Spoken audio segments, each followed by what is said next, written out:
સુરતના જંગીરપુરા વિસ્તારમાં અર્ધનગ્ન યુવાને હાથમાં ચપ્પુ લઈને ધમાલ મચાવી.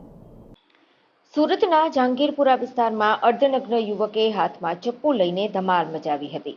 સ્થાનિક લોકોએ પોલીસને જાણ કરતા પોલીસ સ્થળ પર દોડી આવી હતી અને યુવકને કાબૂમાં લેવાનો પ્રયાસ શરૂ કર્યો હતો, જેમાં યુવકે પોલીસ પર હુમલો કરી દંડો છીનવી લીધો હતો.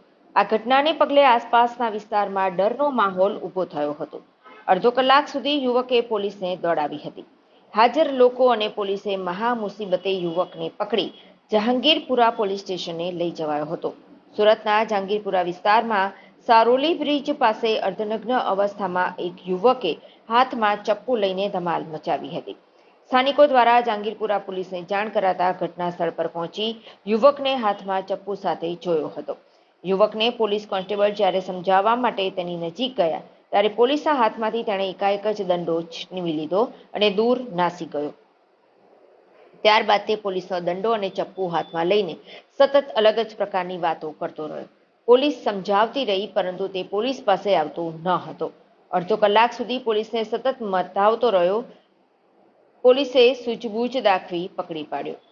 યુવકને પોલીસ કર્મચારીઓ દ્વારા વારંવાર સમજાવવામાં આવી રહ્યો હતો, પરંતુ તે પોલીસ નજીક જતાની સાથે જ ચપ્પુ ફેરવવાનું શરૂ કરી દેતો હતો, તેમજ પોલીસના દંડા વડે પોલીસ ઉપર જ હુમલો કરવાનો પ્રયાસ કરતો હતો.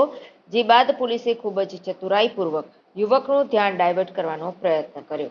3 થી 4 પોલીસકર્મીએ તેને ચારે બાજુથી વાતોમાં ગૂંચવી રાખી. એક કોન્સ્ટેબલે તરાપ મારી તેને પકડી લીધો. પોલીસને ડર હતો કે તેના હાથમાં ચપ્પુ હોવાને કારણે તે પોલીસને તેનાથી ઈજાગ્રસ્ત કરી શકે છે અથવા તો આસપાસના લોકોને પણ તે મારી શકે છે. પોલીસે કોઈપણ પ્રકારનો બળ પ્રયોગ કર્યા વગર સૂઝબૂછથી તેને દબોચી લીધો.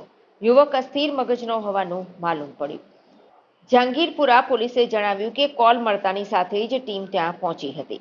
યુવક સાથે વાત કરતા તે અસ્થિર મગજનો જણાતો હતો, પરંતુ જ્યારે તેને પકડી પાડ્યો ત્યારે તેની વાત પરથી સ્પષ્ટ થઈ ગયું કે તેની માનસિક સ્થિતિ સારી ન હતી, જેથી કરીને તેને જહાંગીરપુરા પોલીસ સ્ટેશને લાવ્યા બાદ કામરેજ ખાતે માનવ મંદિર આશ્રમ ખાતે મૂકી દેવામાં આવ્યો હતો.